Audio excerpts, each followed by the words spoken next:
নামাজ পড়তেছিলেন। 2 রাকাত নামাজ হয়ে গেল। আল্লাহ রসুল যখন রুকুতে গেলেন, সে সময় আল্লাহ ওহী নাজিল করে বললেন, ফাওয়াল্লি ওয়াজহাকা শাতরাল মাসজিদিল হারাম। হাবিব মুহাম্মদ সাল্লাল্লাহু আলাইহি ওয়াসাল্লাম, এখন আপনি আপনার নূরের চেহারাটা কাবার দিকে ঘুরায় ফেলুন। কিবলা বদল হয়ে গেল। রাসূলুল্লাহ যেটা পছন্দ করলেন, আল্লাহ দিন বানায় দিয়েছেন। রাসূলুল্লাহ যেটা অপছন্দ করছেন, দিন থেকে বের করে দিয়েছেন। রাসূলুল্লাহ যেটা হুকুম করছেন, আল্লাহ ফরজ করে দিয়েছেন। রাসূলুল্লাহ যেটা নিষেধ করছেন, আল্লাহ হারাম করে দিয়েছেন। রাসূলুল্লাহর ইত্তেবা, আনুগত্যের বাইরে ইসলামের কোনো অস্তিত্ব না। শিক্ষাটা পাইলেন?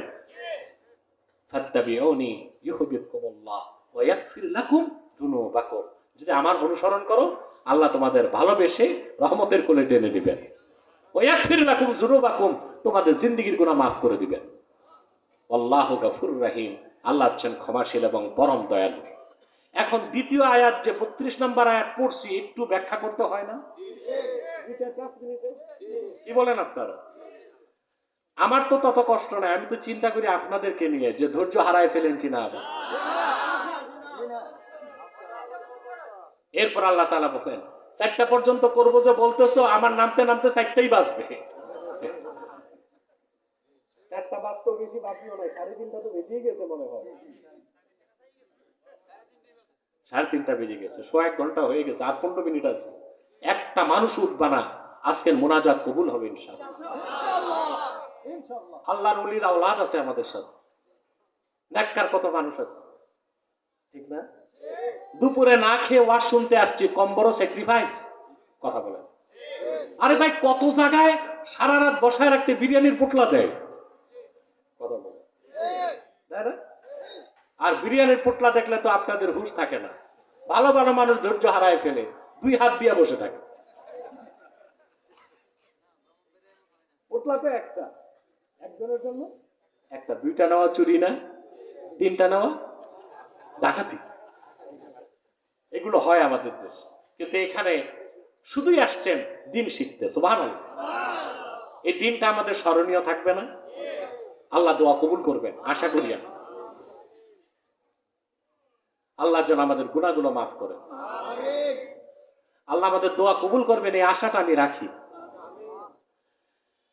আল্লাহ তাআলা 32 নম্বর আয়াতে বলেন, কুল আতিউল্লাহ ওয়ার রাসূল ফাইন তাওয়াল্লাউ ফাইন্নাল্লাহা লা ইউহিব্বুল কাফিরিন। মুহাম্মদ সাল্লাল্লাহু আলাইহি সাল্লাম, আপনি বলুন, তোমরা আল্লাহর আনুগত্য করো, আল্লাহর রাসূলের আনুগত্য করো। আর যদি এই আনুগত্য থেকে তারা মুখ ফিরিয়ে নেয়, আল্লাহ বলতেছেন ফাইন্নাল্লাহা লা ইউহিব্বুল কাফিরিন, আল্লাহ কাফেরদেরকে ভালোবাসেন না। কাফেরদের কোনো ইবাদত, বন্দেগী, সৎ কাজ আল্লাহ কবুল করবেন না, এবং তারা আল্লাহকে পেতে পারে না, আল্লাহ পর্যন্ত পৌঁছতে পারে না। এটা কঠিন বার্তা না? রাসূলুল্লাহর আনুগত্য, ওনার অনুসরণ অস্বীকার করা কুফর। এটা কি কুফর? কোরআনে কারীম আল্লাহ তাআলা স্পষ্ট করে দিয়েছেন। আল্লাহ পাক বলেন, মা কানা লিমুমিনিন ওয়ালা মুমিনাতিন ইযা কাদাল্লাহু ওয়া রাসূলুহু আমরান আইয়াকুনা লাহুমুল খিয়ারাতু মিন আমরিহিম ওয়া মান ইয়াসিল্লাহা ওয়া রাসূলাহু ফাকাদ দাল্লা দালালাম মুবিনা। সূরা আহজাবে এটা আল্লাহর ফাতোয়া। আল্লাহ বলেন, মা কানা লিমুমিনিন ওয়ালা মুমিনা, কোন মুসলিম নর কিংবা নারীর জন্য কোনো অধিকার নাই আইয়াকুনা লাহুমুল খিয়ারাতু মিন আমরিহিম, আল্লাহ তার রাসূল কোন সিদ্ধান্ত দেওয়ার পর ওই সিদ্ধান্ত বাদ দিয়া নিজেদের পক্ষ থেকে মন মস্তিষ্ক প্রসূত কোন সিদ্ধান্ত গ্রহণ করার অধিকার কোন মুসলিম নর বা নারীকে দেওয়া হয় নাই। সুবহানাল্লাহ। আল্লাহ তার রাসূলের সিদ্ধান্তের বাইরে গেলে ঈমান থাকবে না, আপনি মুসলমান হিসেবে পরিচয় দিতে পারবেন না। আল্লাহর হাবিব মুহাম্মদ সাল্লাল্লাহু আলাইহি সাল্লামের রেখে যাওয়া দ্বীনের বাইরে গেলে আল্লাহ রসুলের আনুগত্য, ওনার সিদ্ধান্ত, ওনার ইত্তেবা যে স্বীকার করবে না, আল্লাহ তারে মুসলিম বলে স্বীকৃতি দেন না। কোরআন কারীমে আল্লাহ বলেন, ফালা ওয়া রাব্বিকা লা ইউমিনুনা হাত্তা ইউহাক্কিমুকা ফীমা শাজারা বাইনাহুম সুম্মা লা ইয়াজিদু ফী أنفسهم حرجا مما قضيت ويسلموا تسليما। আল্লাহ পাক বলেন, মুহাম্মদ সাল্লাল্লাহু আলাইহি ওয়াসাল্লাম আপনার রবের কসম, আল্লাহ কসম করছেন, লা ইউমিনুনা হাত্তা ইউহাক্কিমুকা ফীমা শাজারা বাইনাহুম। সাহাবায়ে কেরামের মধ্যে সৃষ্ট বিরোধের ক্ষেত্রে তারা যদি আপনার সিদ্ধান্তকে সন্তুষ্ট চিত্তে মেনে না নেয়, আমি আল্লাহ বলছি তারা মুমিন হতে পারে না। এই হুকুম ছিল সাহাবায়ে কেরামের জন্য খাস, আমাদের জন্য আম। অর্থাৎ আল্লাহর হাবিব মুহাম্মদ সাল্লাল্লাহু আলাইহি ওয়াসাল্লাম ১৫০০ বছর আগে আল্লাহর পক্ষ থেকে যা কিছু এনেছেন, যা কিছু বলেছেন, যা কিছু নির্ধারণ করেছেন, তা ধারণ করেছে কোরআন আর সুন্নাহ। সে কোরআন ও সুন্নাহর একটা সিদ্ধান্তকে যদি আমরা অস্বীকার করি, মুসলমান থাকতে পারবো না, আমাদের জায়গা হবে কাফেরের কাতারে। শয়তানের ওয়াসওয়াসায় আমল করতে না পারলে সেটা ভিন্ন বিষয়, গুনাহ হবে, আল্লাহ মাফ করবেন। কিন্তু অস্বীকার করলে ঈমান নষ্ট হয়ে যাবে, বেঈমান হয়ে যেতে হবে। আল্লাহ যেন আমাদেরকে সূরা আলে ইমরানের ৩১-৩২ দুটো আয়াত থেকে যে নসিহা করা হলো, তার জন্য আমাদেরকে গ্রহণ করার তৌফিক দান করেন, বলুন আল্লাহুম্মা আমিন।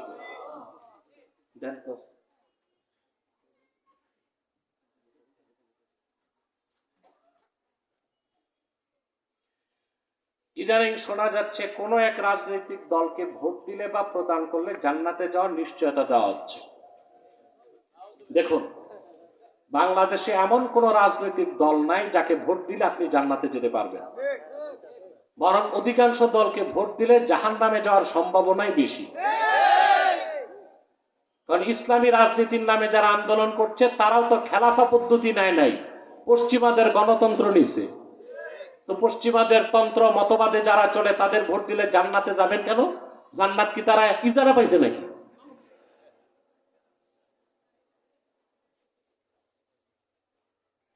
ঈদে মিলাদুন নবী সাল্লাল্লাহু আলাইহি ওয়াসাল্লাম বা জশ্নে জুলুস করা কি? দেখুন, ঈদে মিলাদুন নবী সাল্লাল্লাহু আলাইহি ওয়াসাল্লাম পালন করা এক বিষয়, আর জশ্নে জুলুসটা এটার অংশ না।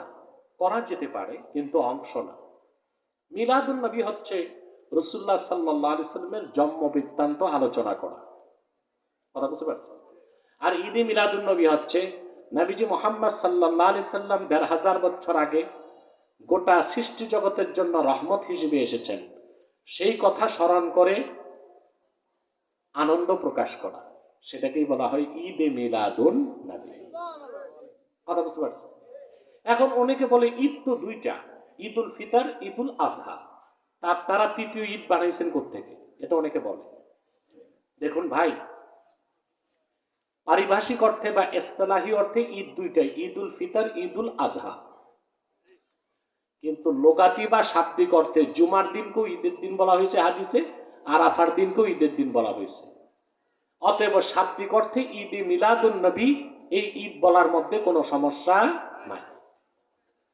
আসল কথা ঈদ অর্থ কি তাই তো আমরা বুঝি না। বলতে পারেন ঈদ অর্থ কি? জোরে পুরা বলতে পারলেন না?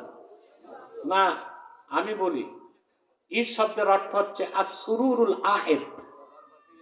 আসরুরুল আয়েদ অর্থাৎ যেই ঘটনা ঘটে একবার মনে পড়ে বারে বার, মনে পড়ে যতবার আনন্দ লাগে ততবার, তাকেই বলা হয় ঈদ। তাকে বলা হয় ঈদ। আল্লাহর আখিরি নবী আমার নূর নবীজি মুহাম্মদ মুস্তাফা সাল্লাল্লাহু আলাইহি ওয়াসাল্লাম আজ থেকে ১৫০০ বছর আগে মক্কাতুল মুকাররমায় মা আমেনার পবিত্র রেহেম থেকে মক্কাতুল মুকাররমায় তাশরিফ নিয়ে এসেছেন। দিনটা ছিল রবিউল আউয়ালের ১২ তারিখ, সুবহে সাদেকের সময়। সেই জন্য সেই রাতটাকে বলা হয় লাইলাতু মাউলিদিল মুস্তাফা। প্রতি বছর রবিউল আউয়াল মাস আসলেই ১৫০০ বছর আগের সেই শুভ মুহূর্তের কথা মনে পড়লে মুমিনের হৃদয়ে আনন্দ জাগে। সে আনন্দ প্রকাশ করার জন্য মুমিন যদি শরীয়তের সীমানার মধ্যে থেকে মাহফিল করে, হামদ পড়ে, নাত পড়ে, জিকির ফিকির করে, মোরাকাবা মুশাহাদা করে, সিরাতুন নবী নামে হোক কিংবা মিলাদুন নবী নামে হোক, যদি রাসূলুল্লাহর জিকির করে, মুনাজাত করে, তাবাররুক বিতরণ করে, তাকেই তো বলা হয় মাহফিলে ঈদে মিলাদুন নবী। অনেকে না বুঝে বেদাত বলে, হারাম বলে, এগুলো হচ্ছে এক প্রকার মূর্খতা। আমরা তাহকিক করব, কারোটা শুনে ভুল ফতোয়া দেব না। কথা বুঝতে পারছো? শবে বারাত, শবে মেরাজ সম্পর্কে কিছু বলবেন? লাইলাতুল বারাত, সেটাকে শবে বরাত বলেন আপনারা। আপনারা তখন আসল কাজ বাদ দিয়া ফালতু কাজ করেন। দিন রাত মহিলারা হালুয়া রুটি বানায়, ঠিক না? হালুয়া রুটি খাইতে দোষ নাই, খাইবেন, কিন্তু আসল কাজ হচ্ছে হাদিসে আসছে দিনে রোজা রাখা, রাত জেগে ইবাদত করা। এই ব্যাপারে 7টা সনদে সহিহ হাদিস আসছে। কটা সনদ? আপনারা তা পালন করবেন সুন্নত তরিকা। এখন হচ্ছে লাইলাতুল মেরাজ। মেরাজের রাতে কি করব? মেরাজের রাতে সবচেয়ে বড় কাজ হচ্ছে রাতে এলাকাবাসীকে নিয়ে রাসূলুল্লাহর মেরাজের আলোচনা করা। এটা হচ্ছে সবচেয়ে মুবারক কাজ। তারপর কারো যদি মন চায় রাসূলুল্লাহর উম্মত হিসেবে শুকরিয়াতান রোজা রাখতে চায়, রোজা রাখতে পারবে। যদি নফল পড়তে চায় পড়তে পারবে, কিন্তু নির্ধারিত কোনো নামাজ নাই। মিলাদ কিয়াম সম্পর্কে বলবেন, মিলাদের সম্পর্কে তো বলেছি। মিলাদ শরীফের কিয়াম, সালামটা দাঁড়িয়ে পড়া, এটাই তো। আমরা জনপুর ফুরফুরা উলামায়ে দেওবন্দের একটা বিরাট অংশ এবং বাকি আহলুস সুন্নাহ ওয়াল জামাত মিলাদ শরীফের কিয়ামকে মুস্তাহাব, মুস্তাহসান মনে করে। সওয়াবের কাজ, ভালো কাজ, মুস্তাহাব। এটা কি? মুস্তাহাব, মুস্তাহসান। কেউ যদি না করে তার ক্ষেত্রে আমরা বাড়াবাড়ি করি না, কিন্তু যে বেদাত শিরক ফতোয়া দেয় তাকে আমরা ফিতনাবাজ মনে করি। এখন বলবেন আপনি যে সালামের সময় দাঁড়ায় যান, এটা কেন? প্রশ্ন আসে না? দেখুন আল্লাহ বলেছেন, আল্লাহ কি বলেছেন? আমার কথা শুনতেছেন? আল্লাহ কি বলেছেন? সাল্লু আলাইহি ওয়া সাল্লিমু তাসলিমা।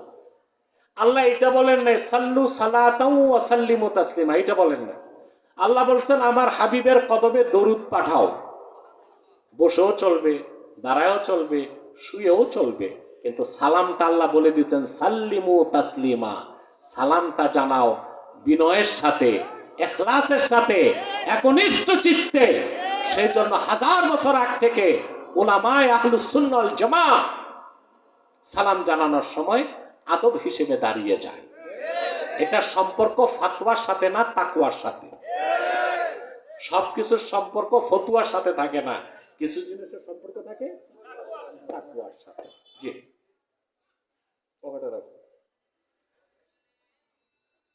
জানাজার নামাজের পর সম্মিলিত দোয়া করা যাবে কিনা? যেখানে জানাজার নামাজের পর দোয়া হয় করবেন, যেখানে হয় না চুপ থাকবেন, ফিতনা করবেন না। একটা রাজনৈতিক প্রশ্ন, এটার উত্তর মাঠে দেই না। হযরত মুয়াবিয়া রাদিয়াল্লাহু তাআলা আনহুকে ভণ্ড ইমাম হায়াত ও তার অনুসারীরা কাফের বলে। হযরত মুয়াবিয়াকে যে কাফের বলে, খোদার কসম সে কাফের। এগুলোরে সুন্নি বলেন আপনারা? এটা সুন্নি না, মুনাফিক, বেঈমান, জিন্দিক, কুখ্যাত শিয়াদের দালাল।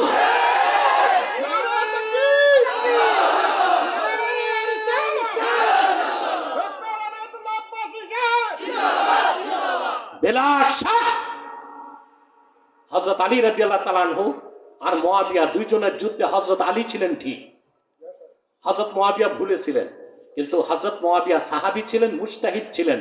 মুজতাহিদ সঠিক সিদ্ধান্তে পৌঁছলে ডবল সওয়াব, আর ভুল করলেও একটা সওয়াব। হযরত আলীও মুজতাহিদ ছিলেন, মুয়াবিয়াও মুজতাহিদ ছিলেন। আমরা বলি হযরত আলীর সিদ্ধান্ত সঠিক ছিল, মুয়াবিয়ার সিদ্ধান্তটা ইজতিহাদি গলত ছিল। কিন্তু হযরত মুয়াবিয়া জলিলুল কদর সাহাবী, কাতিবে ওহী, তাকে কাফের ছাড়া কেউ কাফের বলতে পারে না। তার ক্ষেত্রে আমাদের কোনো প্রশ্ন নাই। কিন্তু ইয়াজিদকে আমরা বেঈমান নাফরমান মনে করি।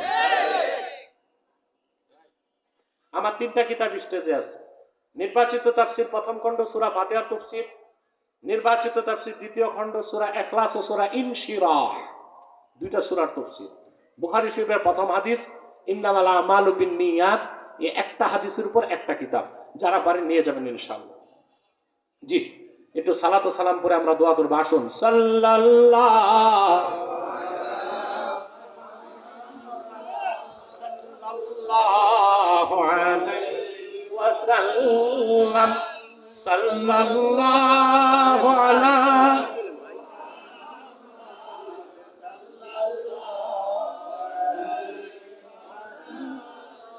ইয়া নবী সালাম আলাইকা, ইয়া রাসূল সালাম আলাইকা, ইয়া হাবিব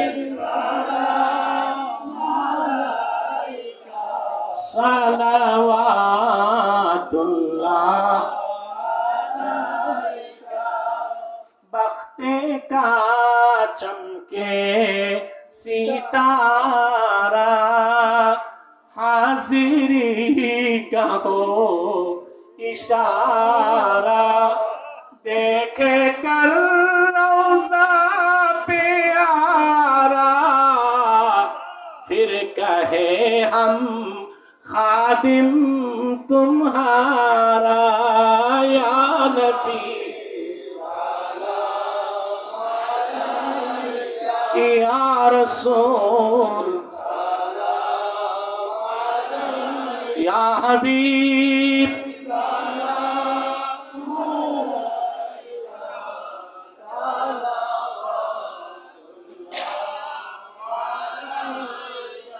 मुहम्मदुन रसूलुल्लाह सल्लल्लाहु अलैहि वसल्लम, खतमल्लाहु बिहिन नुबुव्वह व हकमन ला नबी बअदहु, या नबी या रसूल या हबीब सलाम अलैका सलावत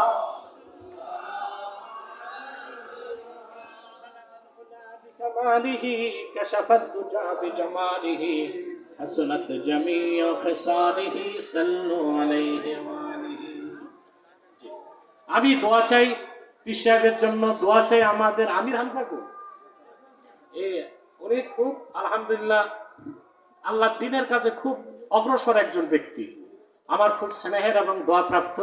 এখানে আসার ব্যাপারে তার খুব বেশি সহযোগিতা ছিল, তিনি উৎসাহ দিয়েছেন আসার ব্যাপারে। আলহামদুলিল্লাহ, হুজুর বলছেন আজকের দোয়া কবুল, ইনশাআল্লাহ কবুল, আল্লাহ কবুল করবেন।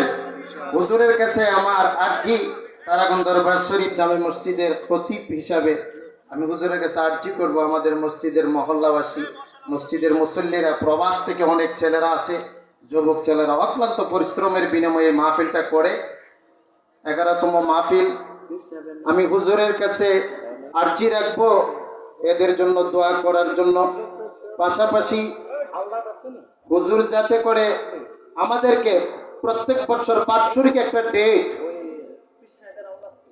হুজুরের কাছে আমার অনুরোধ থাকবো প্রত্যেক বছর যাতে একটা বাৎসরিক ডেট রাত্রের বেলার জন্য আমাদেরকে ফিক্সড করে দেয়, এটা আমরা বাৎসরিক হিসাবে করে নেব ইনশাআল্লাহ। আপনারা রাজি আছেন তো? নারায়ে তাকবীর, নারায়ে রিসালাত, তারাগঞ্জ দরবার শরীফ, তরিকা আতায়া, নারায়ে তাকবীর, আল্লামা সৈয়দ ডক্টর এনায়েতুল্লাহ আব্বাসী সাহেব। আল্লাহ কবুল। আলহামদুলিল্লাহি রাব্বিল আলামিন ওয়াল আকিবাতু লিল মুত্তাকিন والصلاة والسلام على نبينا ونبي الأنبياء محمد صلى الله عليه وسلم رحمة للعالمين। আল্লাহ তাআলা তারাগণ দরবার শরীফ জামি মসজিদের মুসল্লিদের উদ্যোগে আয়োজিত আজকের 11তম বার্ষিক শানের সালাত আজমাতে আহলে বায়ত সম্মেলনে তোমার অসংখ্য নেককার বান্দা নিয়ে হাত তুলেছি। রব্বুল আলামিন, তোমার একজন নেককার বুজুর্গ ব্যক্তির আওলাদরা আমার পাশে হাত তুলেছে, কত ইমানদার হাত তুলেছে, গুনাহগার হাত তুলেছে। আল্লাহ, আমি পাপী সহ সবার জিন্দিগির গুনাহ মাফ করে তওবা কবুল করে না। হৃদয়ের গভীর থেকে দোয়া করি, আল্লাহ তোমার আখিরি নবী নূর নবীজি আমার মুহাম্মদ মুস্তাফা সাল্লাল্লাহু আলাইহি ওয়াসাল্লাম আজ থেকে ১৫০০ বছর আগে দুনিয়ার থেকে বিদায় নিয়েছেন। হায়াতুন নবী হিসেবে জান্নাতুল ফেরদাউস রওজা মুবারকে বিশ্রাম নিয়েছেন। আল্লাহ, জীবনে একবার তোমার আখিরি নবী নূর নবীজি আমার মুহাম্মদ মুস্তাফা সাল্লাল্লাহু আলাইহি ওয়াসাল্লামের জান্নাতুল ফেরদাউস রওজা মুবারকে উপস্থিত হয়ে গো আল্লাহ, তোমার হাবিবের নূরের কদমে দরুদ ও সালামের হাদিয়া দেবার আগে আল্লাহ তুমি ডাক দিও না। রব্বুল আলামিন, একবার বা একাধিকবার যারা সোনার মদিনায় নূরের মদিনায় যেতে পেরেছি, আল্লাহ জীবনে বারবার তোমার আখিরি নবী নূর নবীজি আমার মুহাম্মদ মুস্তাফা সাল্লাল্লাহু আলাইহি ওয়াসাল্লামের নূরের শহর মদিনাতুল মুনাওয়ারা জিয়ারতের জন্য তাদের কপালটা খুলে দাও। আয় আল্লাহ, আমাদের অনেকের বাবা নাই, অনেকের মা নাই, অনেকের আত্মীয় স্বজন দাদা দাদি পাড়া প্রতিবেশী দুনিয়ার থেকে বিদায় নিয়েছে। আল্লাহ, দয়া করে সকলের কবর আযাব মাফ করে মুমিন মুসলমানদের কবরগুলো জান্নাতের বাগান বানায় দাও। আল্লাহ তাআলা রব্বুল আলামিন, এই মাহফিলের জন্য যারা ধন দিয়েছে, মন দিয়ে খেটেছে, প্রবাস থেকে আমার যে ভাইরা টাকা পয়সা পাঠিয়েছে, সকলের ধন মনকে কবুল করে আল্লাহ মাহফিল টানা জাতের জরিয়া বানায় দাও। আল্লাহ তাআলা, তোমার নাচিজ বান্দা হিসেবে আমি আলোচনার শুরুতে বলেছিলাম দোয়া কবুল হবে, তওবা কবুল হবে। যদি কোনো কারণে কবুল না হয়, কাল হাসর ময়দানে আমি মুনাফিক হয়ে যাব। আল্লাহ, তোমার কোরআন সামনে নিয়ে হাত তুলছি। আল্লাহ, আমি সহ যত পাপী এখানে আছে আমাদের গুনাহ মাফ করে দাও, দোয়া কবুল করে নাও, আমাদের সকলকে তোমার অলির কাতারে জায়গা করে দাও। আয় আল্লাহ, পর্দার আড়ালে আমার মা বোনেরা হাত তুলে বসে আছেন, অবলা সরলা সতী সাধ্বী মা বোন যারা হাত তুলে বসে আছেন, আল্লাহ তাদের প্রত্যেককে এক একটি সোনার সংসার হাদিয়া করে দাও, তাদের দুঃখ কষ্ট দূর করে দাও। আমার কুমারী বোন যারা হাত তুলেছে, প্রত্যেক বোনকে এক একজন ইমানদার চরিত্রবান সক্ষম যুবকের দ্বারস্থ করে দাও। রব্বুল আলামিন, এই এলাকার আমার কলিজার টুকরা যুবক ভাইগুলোকে তোমার হাতে সুপর্দ করে দিলাম। প্রত্যেক যুবককে খাঁটি ইমানদার বানায় দাও, সহিহ আকীদার ধারক বানায় দাও, আহলুস সুন্নাহ জামাতের অনুসারী বানায় দাও। প্রত্যেক যুবককে খাতমে নবুয়ত আন্দোলনের সৈনিক বানায় দাও, প্রত্যেককে নামাজি বানায় দাও। রব্বুল আলামিন, আমার যে যুবক বন্ধু বেকার আছে তারে কর্ম দাও, যার ব্যবসা আছে বরকত দাও, যে যুবকটা বিদেশ যেতে চায় তার স্বপ্নটা তুমি পূরণ করে দাও।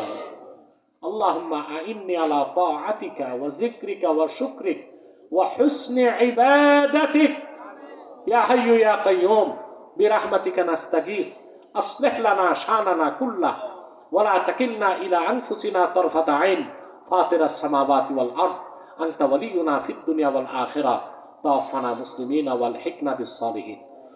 اللهم إنا نتوسل إليك بوسيلة حبيبك المحترم نبيك الخاتم سيدنا وسيد الأبرار نبينا ونبي الأنبياء محمد بن عبد الله نبي الله رسول الله صلى الله عليه وسلم الذي أكملت به قصر النبوة وحكمت أن لا نبي بعده وأعلنت في القرآن بالبرهان আন্না মুহাম্মাদান সাল্লাল্লাহু আলাইহি ওয়াসাল্লাম খাতামুন নাবিয়্যিন ওয়াল মুরসালিন ক্বাবলা 15 মিআতি সানাহ ওয়া সাল্লাল্লাহু তাআলা আলা খায়রি খালকিহি নবিয়িনা মুহাম্মাদিন নূরিল্লাহ ওয়া আলা আলিহি ওয়া সাহবিহি আজমাইন বিরহমাতিকা ইয়া আরহামার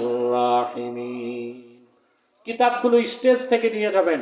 আসসালামু আলাইকুম ওয়া রাহমাতুল্লাহি তাআলা।